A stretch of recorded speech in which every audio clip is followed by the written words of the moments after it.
ఓం శాంతి 11/4/2025 మధురమైన పిల్లలు, ఇప్పుడు ఈ నాటకం పూర్తవుతుంది. మీరు తిరిగి ఇంటికి వెళ్ళాలి. కావున ఈ ప్రపంచం పట్ల మమకారాన్ని తొలగించండి. ఇంటిని మరియు కొత్త రాజ్యాన్ని స్మృతి చేయండి.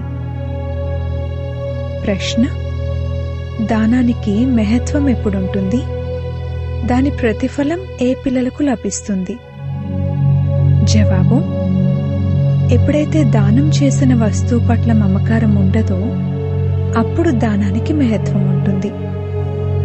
ఒకవేళ దానం చేసిన తర్వాత మళ్ళీ అది గుర్తుకొస్తే దానికి ప్రతిఫలం లభించదు. దానము చేసేదే మరుసటి జన్మలో ప్రతిఫలం కోసము. అందుకే ఈ జన్మలో మీ వద్ద ఏదైతే ఉందో దాని పట్ల మమకారాన్ని తొలగించండి. ట్రస్టీగా సంభాళించండి. ఇక్కడ మీరు ఏదైతే ఈశ్వరీయ సేవలో పెడతారో, హాస్పిటల్ లేక కాలేజ్ని తెరుస్తారో, దాని ద్వారా అనేకుల కళ్యాణం జరుగుతుంది. దానికి ప్రతిఫలం 21 జన్మల కొరకు లభిస్తుంది. ఓం శాంతి. పిల్లలకు మీ ఇల్లు మరియు మీ రాజధాని గుర్తుందా? ఇక్కడ కూర్చున్నప్పుడు బయట ఇల్లు వాకిళ్లను గురించి, వ్యాపార వ్యవహారాలు మొదలైన వాటి గురించి ఆలోచనలు రాకూడదు. కేవలం మీ ఇల్లు మాత్రమే గుర్తుకు రావాలి. ఇప్పుడు ఈ పాత ప్రపంచం నుండి కొత్త ప్రపంచంలోకి తిరిగి వెళ్ళబోతున్నాము. ఈ పాత ప్రపంచం ఇక సమాప్తమవ్వనున్నది. అన్నీ అగ్నిలో స్వాహ అయిపోనున్నాయి. ఈ కళ్ళ ద్వారా మీరేదైతే చూస్తారో మీ మిత్ర సంబంధికులు మొదలైన వారందరూ అంతమైపోనున్నారు. ఈ జ్ఞానాన్ని తండ్రి ఆత్మలకు అర్థం చేయిస్తారు. పిల్లలు, ఇప్పుడు తిరిగి మన ఇంటికి వెళ్ళాలి. నాటకం ఇక పూర్తవుతుంది. ఇది ఉన్నదే 5000 సంవత్సరాల చక్రం. ప్రపంచమైతే ఉండనే ఉంది, కానీ ఈ చక్రంలో తిరిగేందుకు 5000 సంవత్సరాలు పడుతుంది. ఇక్కడున్న ఆత్మలన్నీ తిరిగి వెళ్ళిపోతాయి. ఈ పాత ప్రపంచమే అంతమైపోతుంది. బాబా చాలా బాగా ప్రతి విషయాన్ని అర్థం చేయిస్తారు. కొందరు పిసినార్లుగా ఉంటే అనవసరంగా తమ ఆస్తిని వృధా చేసుకుంటారు. భక్తి మార్గంలో దానపుణ్యాలైతే చేస్తారు కదా. కొందరు ధర్మశాలలు కట్టిస్తారు, కొందరు ఆసుపత్రులు కట్టిస్తారు.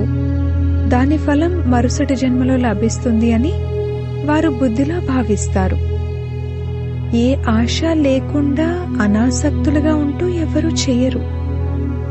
చాలామంది మేము ఫలంపై కోరిక పెట్టుకోము అని అంటారు, కానీ అలా జరగదు. ఫలం తప్పకుండా లభిస్తుంది. ఎవరి వద్దనైనా ధనం ఉంటే వారి వద్ద ఉన్న దాని నుండి కొంత ధర్మార్థం దానం ఇస్తే మాకు దీని ప్రతిఫలం వచ్చే జన్మలో లభిస్తుంది అని వారి బుద్ధిలో ఉంటుంది. ఒకవేళ దానం ఇచ్చిన దాని పట్ల మమకారం కలిగినట్లయితే, అది నా వస్తువు అని భావించినట్లయితే దాని ప్రతిఫలం అక్కడ లభించదు. దానం అనేది మరుసటి జన్మలో ప్రతిఫలం పొందడం కొరకే చేయడం జరుగుతుంది. మరుసటి జన్మలో దాని ప్రతిఫలం లభిస్తుంది అన్నప్పుడు ఇక ఈ జన్మలో దానిపై మమకారం ఎందుకు పెట్టుకుంటారు? అందుకే తమ ఆ మమకారం తొలగిపోవాలి అన్న ఉద్దేశంతో ట్రస్టీలుగా నిమిత్తం చేస్తారు. ఎవరైనా మంచి షావుకార్ల వద్ద జన్మ తీసుకుంటే అతను మంచి కర్మలు చేసుంటారు అని అంటారు. కొందరు రాజు రాణుల వద్ద జన్మ తీసుకుంటారు, ఎందుకంటే వారు గత జన్మలో దాన పుణ్యాలు చేశారు. కానీ అదంతా అల్పకాలికంగా ఒక్క జన్మకు సంబంధించిన విషయము. ఇప్పుడు మీరు ఈ చదువును చదువుతున్నారు. ఈ చదువు ద్వారా మనం ఈ విధంగా తయారవ్వాలి అని మీకు తెలుసు. కావున దైవీ గుణాలను ధారణ చేయాలి. ఇక్కడ మీరేదైతే దానం చేస్తారో దానితో ఈ ఆత్మిక యూనివర్సిటీని, హాస్పిటల్ను తెరుస్తారు. దానం చేసిన తర్వాత ఇక దానిపై మమకారాన్ని తొలగించాలి. ఎందుకంటే మనం భవిష్య 21 జన్మల కొరకు తండ్రి నుండి తీసుకుంటామని మీకు తెలుసు. ఈ తండ్రి ఇల్లు మొదలైనవి నిర్మిస్తారు. అవన్నీ తాత్కాలికమైనవి. లేదంటే ఇంతమంది పిల్లలంతా ఎక్కడుంటారు? అంతా శివబాబాకే ఇస్తారు. నాథుడు వారే. వారు వీరి ద్వారా ఇవన్నీ చేయిస్తారు. శివబాబా అయితే రాజ్యం చెయ్యరు. వారు స్వయం దాత. వారికి దేనిపై మమకారం ఉంటుంది? ఇప్పుడు తండ్రి శ్రీమతాన్ని ఇస్తున్నారు. మృత్యు ఎదురుగా నిలబడి ఉంది. ఇంతకు ముందు మీరు ఎవరికైనా దానం ఇచ్చేటప్పుడు మృత్యు మాట ఉండేది కాదు. ఇప్పుడు బాబా వచ్చారు కావున ఈ పాత ప్రపంచమే అంతమవనున్నది. తండ్రి అంటారు, నేను ఈ పాత ప్రపంచాన్ని అంతం చేసేందుకే వచ్చాను. ఈ రుద్రయజ్ఞంలో మొత్తం పాత ప్రపంచమంతా స్వాహ అవ్వనున్నది. మీ భవిష్యత్తు కొరకు ఏదైతే తయారు చేసుకుంటారో అది కొత్త ప్రపంచంలో లభిస్తుంది. లేదంటే అంతా ఇక్కడే సమాప్తమైపోతుంది. ఎవరో ఒకరు అది తినేస్తారు. ఈ రోజుల్లో మనుషులు తమ వద్ద ఉన్నది అప్పుగా కూడా ఇస్తూ ఉంటారు. వినాశనమైందంటే అంతా అంతమైపోతుంది. ఇక ఎవరూ ఎవరికి ఏమీ ఇవ్వరు. అంతా అలా ఉండిపోతుంది. ఈరోజు బాగుంటారు, రేపు దివాలా తీస్తారు. ఎవరికి ఏ ధనము లభించేది లేదు. ఎవరికైనా ఇచ్చారనుకోండి, వారు మరణిస్తే ఇక దాన్ని ఎవరు తిరిగిస్తారు? కావున మరిప్పుడేం చేయాలి? భారత్ యొక్క 21 జన్మల కళ్యాణం కొరకు మరియు మీ యొక్క 21 జన్మల కళ్యాణం కొరకు మీ వద్ద ఉన్న దానిని ఉపయోగించాలి. మీరు మీకోసమే చేసుకుంటారు. శ్రీమతంపై మనం ఉన్నత పదవిని పొందుతాము అని మీకు తెలుసు. దాని ద్వారా 21 జన్మల కొరకు సుఖశాంతులు లభిస్తాయి. దీనిని అవినాశి బాబా యొక్క ఆత్మిక హాస్పిటల్ మరియు యూనివర్సిటీ అని అంటారు. దీని ద్వారా ఆరోగ్యము, ఐశ్వర్యము మరియు సుఖము లభిస్తాయి. కొందరికి ఆరోగ్యం ఉండి ఐశ్వర్యం లేకపోతే మరి సుఖం ఉండదు. రెండు ఉంటే సుఖంగా కూడా ఉంటారు. తండ్రి మీకు 21 జన్మల కొరకు ఈ రెండింటిని ఇస్తారు. 21 జన్మల కొరకు జమ చేసుకోవాలి. పిల్లల పని యుక్తిని రచించడము. తండ్రి రావడంతో పేద పిల్లల భాగ్యం తెరుచుకుంటుంది. తండ్రి పేదల పాలిటి పెన్నిది. షావుకార్ల భాగ్యంలో ఈ విషయాలే లేవు. ఈ సమయంలో భారత్ అన్నింటికన్నా పేదదిగా ఉంది. ఒకప్పుడు షావుకారుగా ఉన్నవారే ఇప్పుడు నిరుపేదలుగా అయ్యారు. ఈ సమయంలో అందరూ పాపాత్ములుగా ఉన్నారు. ఎక్కడైతే పుణ్యాత్ములు ఉంటారో అక్కడ పాపాత్ములు ఒక్కరు కూడా ఉండరు. అది సత్యుగం సతో ప్రధానమైనది. ఇది కలియుగం తమో ప్రధానమైనది. మీరిప్పుడు సతో ప్రధానంగా అయ్యేందుకు పురుషార్థం చేస్తున్నారు. తండ్రి పిల్లలైన మీకు స్మృతిని కలిగిస్తారు. కావున తప్పకుండా మేమే స్వర్గవాసులుగా ఉండేవారము అని మీరు భావిస్తారు. తర్వాత మనం 84 జన్మలు తీసుకున్నాము. అంతేకాని 84 లక్షల యోనులు అన్న విషయం ప్రగల్భమే. ఇన్ని జన్మలు జంతువుల యోనిలో ఉన్నారా? మరి ఇది చివరిలోని మానవ జన్మనా? మరిప్పుడు తిరిగి వెళ్ళాలా? ఇప్పుడు తండ్రి అర్థం చేయిస్తున్నారు. మృత్యు ఎదురుగా నిలబడి ఉంది. ఇంకా 40-50 వేల సంవత్సరాలు లేవు. మనుషులైతే పూర్తిగా ఘోర అంధకారంలో ఉన్నారు. అందుకే వారిని రాతి బుద్ధి కలవారు అని అంటారు. ఇప్పుడు మీరు రాతి బుద్ధి కలవారి నుండి పారస బుద్ధి కలవారిగా అవుతారు. ఈ విషయాలను సన్యాసులు మొదలైన వారెవరూ తెలియచేయలేరు. మనం తిరిగి వెళ్ళాలి అని ఇప్పుడు తండ్రి మీకు స్మృతిని కలిగిస్తున్నారు. ఎంత వీలైతే అంత మీ సామానును ట్రాన్స్ఫర్ చేసుకోండి. బాబా ఇవన్నీ తీసుకోండి. మేం సత్యుగంలో 21 జన్మల కొరకు పొందుతాము. ఈ బాబా కూడా దానపుణ్యాలు చేసేవారు. వారికి అందులో ఎంతో అభిరుచి ఉండేది. వ్యాపారస్తులు ధర్మార్థం 2 పైసలు తీసేవారు. బాబా 1 అణా తీసేవారు. ఎవరొచ్చినా వారి ద్వారం నుండి వట్టి చేతులతో వెళ్ళకూడదు అని భావించేవారు. ఇప్పుడు భగవంతుడు సమ్ముఖంలోకి వచ్చారు. ఇదెవరికీ తెలీదు. మనుషులు దానపుణ్యాలు చేస్తూ చేస్తూ చనిపోతారు. మరి దానికి ప్రతిఫలం ఎక్కడ లభిస్తుంది? వారు పవిత్రంగా అవ్వరు, తండ్రిపై ప్రీతి పెట్టుకోరు. తండ్రి అర్థం చేయించారు, యాదవులు మరియు కౌరవులది వినాశన కాలంలో విపరీత బుద్ధి ఉంటుంది, పాండవులది వినాశన కాలంలో ప్రీతి బుద్ధి ఉంటుంది. యూరోప్ వాసులందరూ యాదవులు. వారు మిసైల్స్ మొదలైనవి తయారు చేస్తూ ఉంటారు. శాస్త్రాల్లోనైతే ఎలాంటి విషయాలను రాసేశారు. డ్రామా ప్లాన్ అనుసారంగా ఎన్నో శాస్త్రాలు తయారయ్యాయి. ఇందులో ప్రేరణ మొదలైన వాటి విషయమేమీ లేదు. ప్రేరణ అనగా సంకల్పము. తండ్రేమీ ప్రేరణ ద్వారా చదివించరు. తండ్రి అర్థం చేయిస్తున్నారు, ఇతను కూడా ఒక వ్యాపారిగా ఉండేవారు. వీరికి మంచి పేరు ఉండేది. అందరూ వీరికి గౌరవం ఇచ్చేవారు. తండ్రి వీరిలోకి ప్రవేశించిన తర్వాత ఇక వీరిని నిందించడం మొదలుపెట్టారు. శివబాబా గురించి ఎవరికీ తెలీదు, అలాగే వారిని నిందించలేరు కూడా. నిందలు వీరు పొందుతారు. వెన్నను నేను తినలేదు అని శ్రీకృష్ణుడు అన్నారు కదా, అలాగే వీరు కూడా అంటారు, ఈ పనులన్నీ చేసేది బాబాయే, నేనేమీ చెయ్యను. ఇంద్రజాలికుడు వారే, నేను కాదు. అనవసరంగా వీరిని నిందిస్తూ ఉంటారు. నేనెవరినైనా ఎత్తుకుపోయానా? మీరు పారిపోయి రండి అని ఎవరికీ చెప్పలేదు. మేమక్కడ ఉండేవారము. అందరూ తమంతట తామే పారిపోయి వచ్చారు. అనవసరంగా దూషించారు. ఎన్ని నిందలు పడాల్సి వచ్చింది. శాస్త్రాలలో ఎలాంటి విషయాలను రాసేశారు. తండ్రి అర్థం చేయిస్తున్నారు, ఇవన్నీ మళ్ళీ జరుగుతాయి. ఇవన్నీ జ్ఞాన విషయాలు.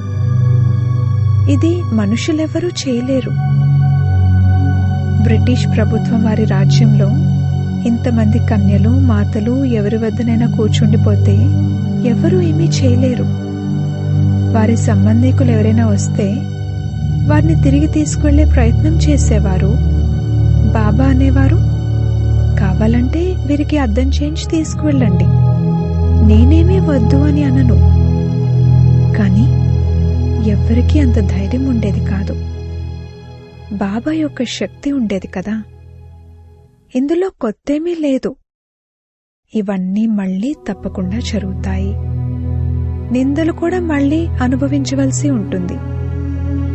ద్రౌపది విషయం కూడా ఉంది. వీరందరూ ద్రౌపదులు మరియు దుశ్శాసనులు. అది కేవలం ఒక్కరి విషయమే కాదు. శాస్త్రాలలో ఈ ప్రగల్భాలను ఎవరు రాశారు? తండ్రి అంటారు, ఇది కూడా డ్రామాలోని పాత్ర. ఆత్మజ్ఞానమే ఎవరిలోనూ లేదు. పూర్తిగా దేహాభిమానులుగా అయిపోయారు. దేహీ అభిమానులుగా అవ్వడంలో శ్రమ ఉంది. రావణుడు పూర్తిగా తలకిందులుగా చేసేశాడు. ఇప్పుడు తండ్రి సరిచేస్తున్నారు.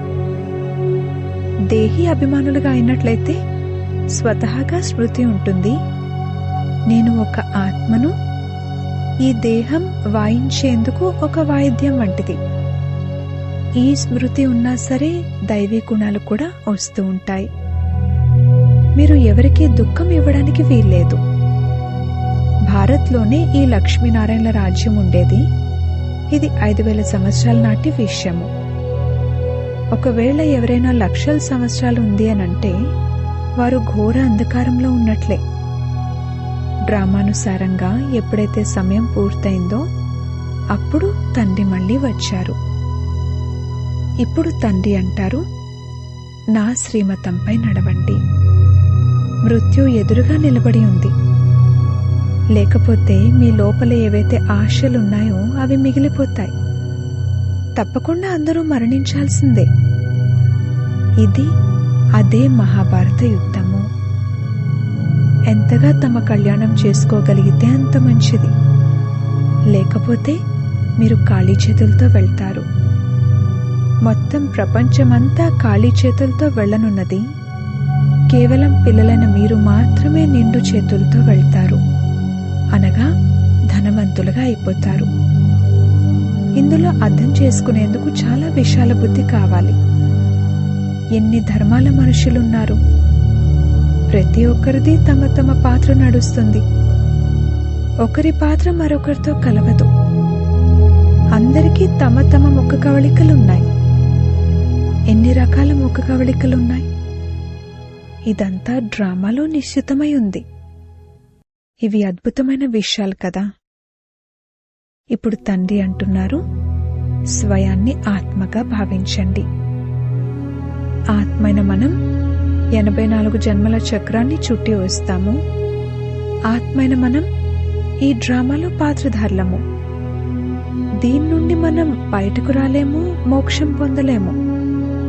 కావున దాని కొరకు ప్రయత్నించడం కూడా వృధానే. తండ్రి అంటారు, డ్రామా నుండి ఎవరైనా బయటకు వెళ్ళిపోయి మరొకరెవరైనా డ్రామాలోకి యాడ్ అవ్వడం అనేది జరగదు. ఇంతటి జ్ఞానమంతా అందరి బుద్ధిలోనే ఉండదు. రోజంతా ఇటువంటి జ్ఞానంలో రమిస్తూ ఉండాలి.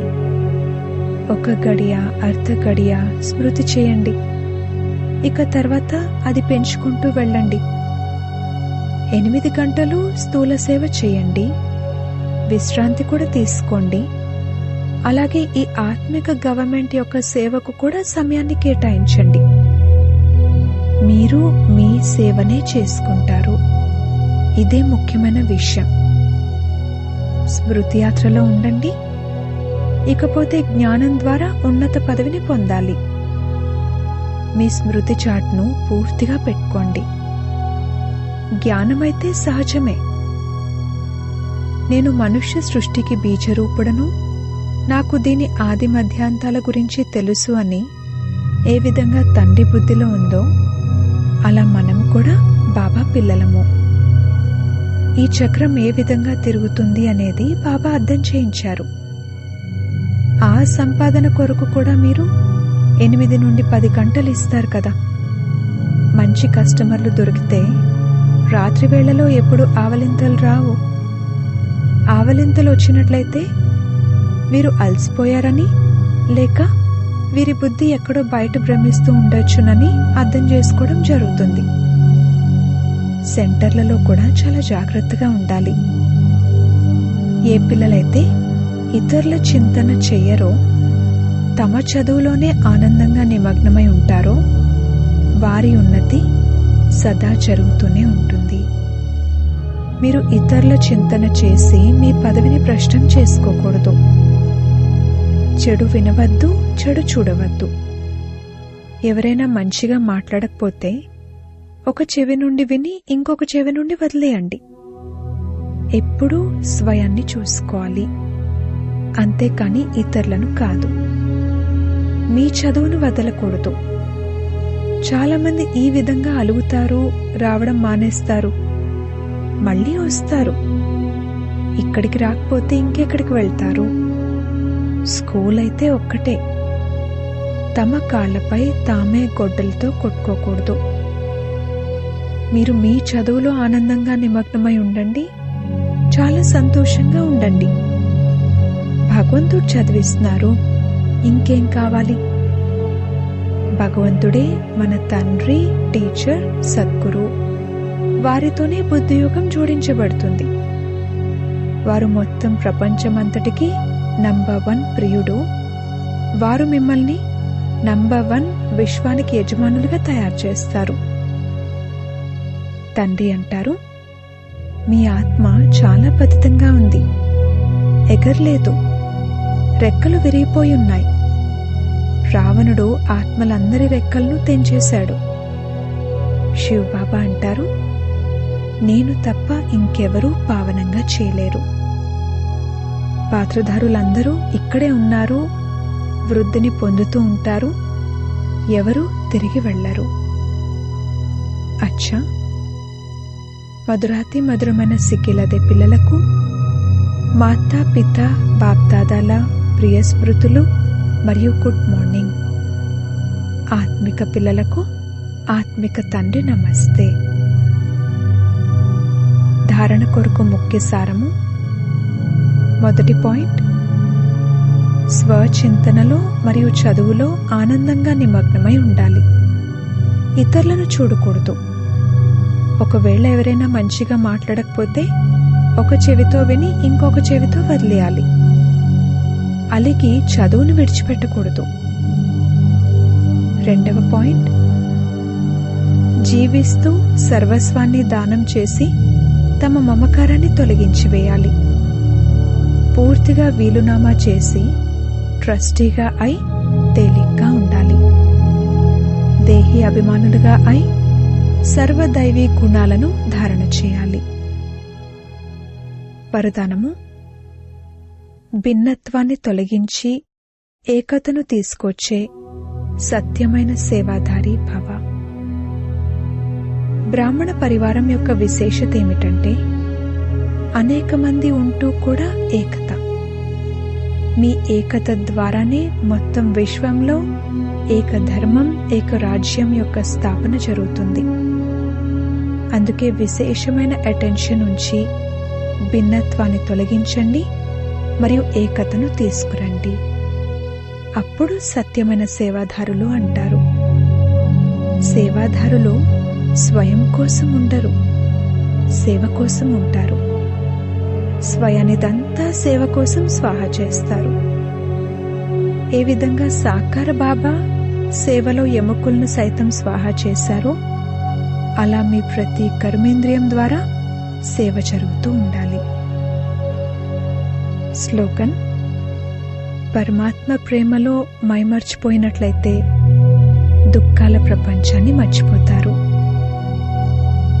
అవ్యక్త సూచనలు, కంబైన్డ్ రూపపు స్మృతి ద్వారా సదా విజయులుగా అవ్వండి.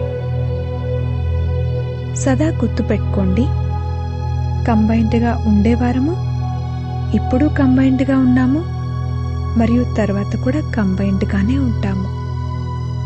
అనేక సార్లుగా కంబైన్డ్గా ఉన్న స్వరూపాన్ని వేరు చేసే శక్తి ఎవ్వరికీ లేదు.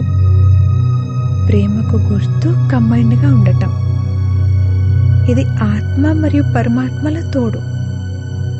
పరమాత్మ అయితే ఎక్కడైనా తోడును నిర్వర్తిస్తారు మరియు ప్రతి ఒక్కరితో కంబైన్డ్ రూపం ద్వారా ప్రీతి యొక్క రీతిని నిర్వర్తిస్తారు.